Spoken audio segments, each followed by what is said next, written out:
Hello, I'm Davina William, and welcome to this week's edition of EndZone Focus. An international trend that's also causing concern here in this country could be affecting thousands of New Zealand school pupils. The workload of many school counsellors is reaching crisis point, partly because of the increasing number of students seeking guidance for issues such as family violence, bullying, and self-harm, and partly because a reduction in funding has seen the number of trained school counsellors reduced. Concerns have been raised that in many schools, not enough professional help has been available to the students who need it. A few weeks ago, our sister program here on Shine TV, EndZone Now, featured an interview with counsellor and lecturer Dr Ruth McConnell about why so many young people had these potentially life-threatening problems and why it fell to school counsellors to meet their needs. We invited her back to this program to continue that discussion and to hopefully shed some light on possible solutions. Dr Ruth McConnell spoke with Alan Lee. Well, Ruth, thank you very much indeed for coming back. It's my pleasure. Last time you were with us, we were talking about school counsellors, the shortage of school counsellors. And so just to recap a little on that, why is there a need for school counsellors?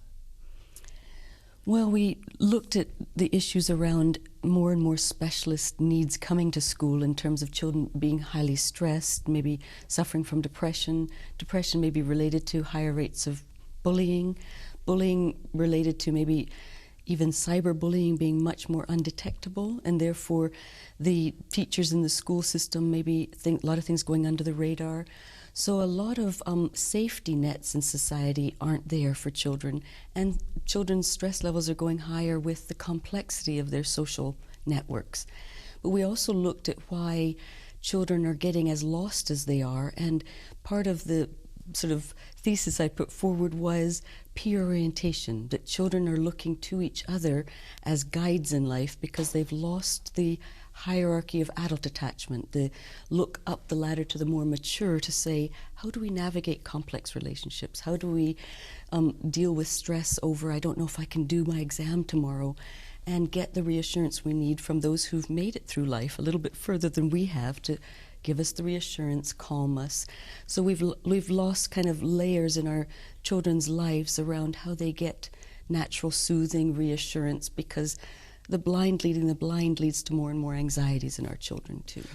So something has changed in our society, hasn't it? Because it used to be that those attachments to older people who had been through it were just part and parcel of growing up. But now we give our children such busy lives. You know, they have constant stimulation in terms of iPads and television, and there's always something happening.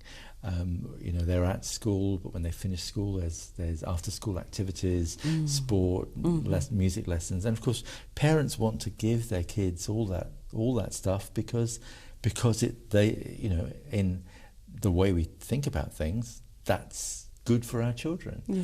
But actually, is it good for our children? Well, yeah, the good intentions behind those sort of parenting choices are, let's have really well-rounded children, so let's make sure they're musicians and they're athletes and they're academics, and because we have big dreams for them. And there's nothing wrong with dreaming big for your children, but are we sometimes losing the core of what it means to be human? To be relational humans, to know how to actually engage with a range of people, not just with maybe the iPad would set you up for video games, and so that's the way of learning how to, you know, interact. And so our social skills are getting thinner and thinner too. And children knew how to socialize by actually mostly watching adult attachments, watching how adults stay polite in relationships, how they honor each other, how they do humor, how they tease without stepping over lines, how they repair if they've made a mistake, how they say sorry. You know, all of those complex pieces are modeled by watching adult attachments, or taking some of your complex stresses to the whānau. Like, say if you don't really feel you're close to mum, but you're really close to grandma, then grandma's there to say, what was it like when Jimmy, said those mean things to you? And there's somewhere to process that and to say, but that's not true about you, honey. You're really special. And so they work on issues like self-esteem being dented by saying, no, you're actually still a really clever boy. Don't listen to Jimmy when he calls you dumb, And so it's those kind of parts of life that are getting thinner and thinner. And so we maybe have overstimulated children at a keep them entertained, but is that teaching them deeper life skills? Yeah. Those are some of the questions that I have around, do we then need more counselors to fix the problem at the end? Or as you put it last time we talked, the ambulance at the bottom of the cliff? Or should we be looking at the top of the cliff to say, let's make sure these kids don't keep falling off the edge? Because it is hard, isn't it? Because in your average family, it is hard. It's hard to make ends meet. People, yes. In the past, I guess in the traditional family, dad went out to work, mum maybe had a part-time job, but largely was at home. Mm. There were often uncles and aunts and grandparents nearby. Mm. The family was much more geographically in one place at any one time. Yes. That's changed. Oh, yes.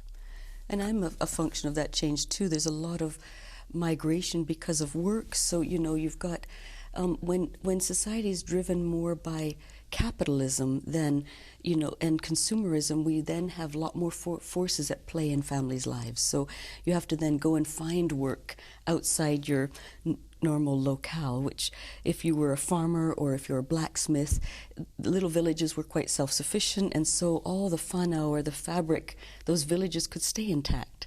And so if a child became sick and couldn't go to school, you did have an auntie who's, in the bakery, but she could come up the stairs and check on how you're doing. And now that we've got, not those nuclear families with multi-generational places to be caring for the children, we do then have to resort to childcare, which means that the child's attachments become thinner and thinner to the adults looking after them, because they're not part of the whānau now, they're a stranger outside the whānau. Which means then the child might not feel as emotionally connected, so then won't process some of the emotional strains they're going through, and then feel that maybe all of that starts to clog up inside them.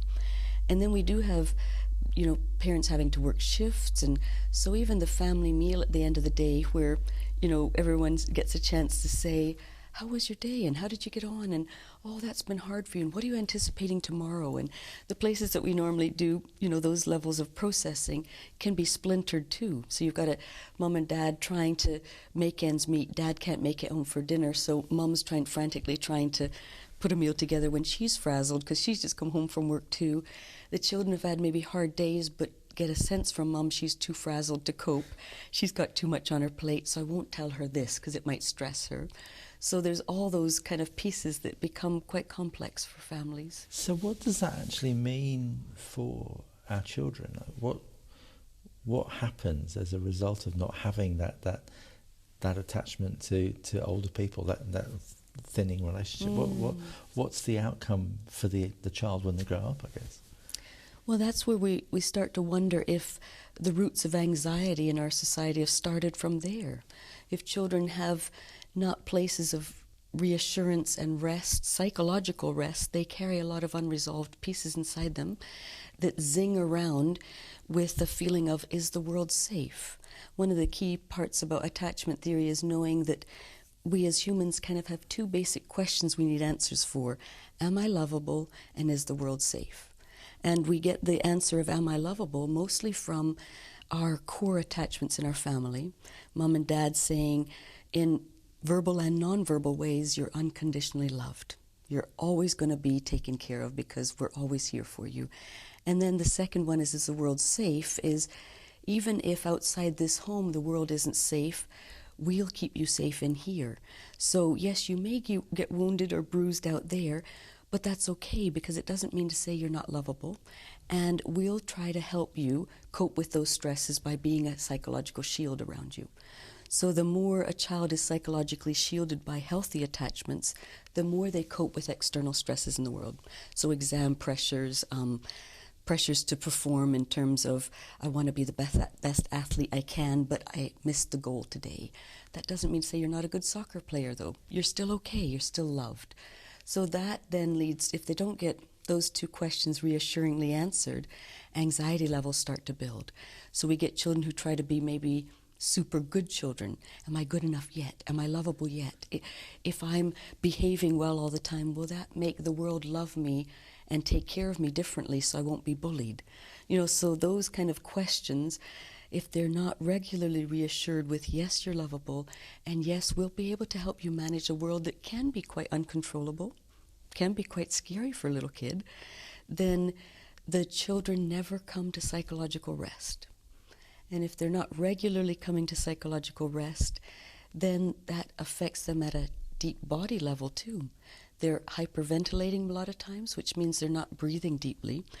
So then when you've got a child who lives with this just very shallow breathing, they also have very scattered thinking, because their thoughts don't come to a place of thinking through deeper concepts. They're just looking for, scanning for danger all the time.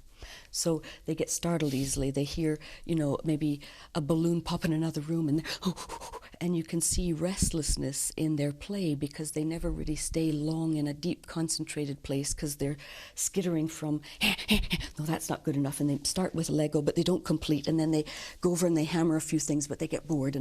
But that restlessness transmits to in the classroom, because then children are finding that they're not at psychological rest enough to be recipients of information. They're mostly scanning for, are my peer relationships okay? What's it going to be like when we come to morning tea?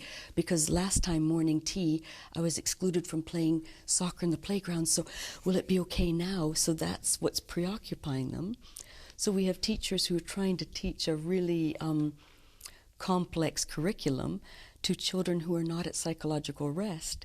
And so the teachers are struggling with lots and lots more expectations from maybe NZQA or higher authorities saying, we've got to be testing them more, we've got to reach certain curriculum markers. And so the teachers aren't necessarily tuning into the students' emotional neediness as much as their academic neediness. So they're teaching at this level while the students aren't attached to the teachers to be learning from them, because children need to be attached to their teachers to actually be at psychological rest in the classroom. There's so much to talk about. Let's take a break, and then we'll come back and we'll chat some more. Okay.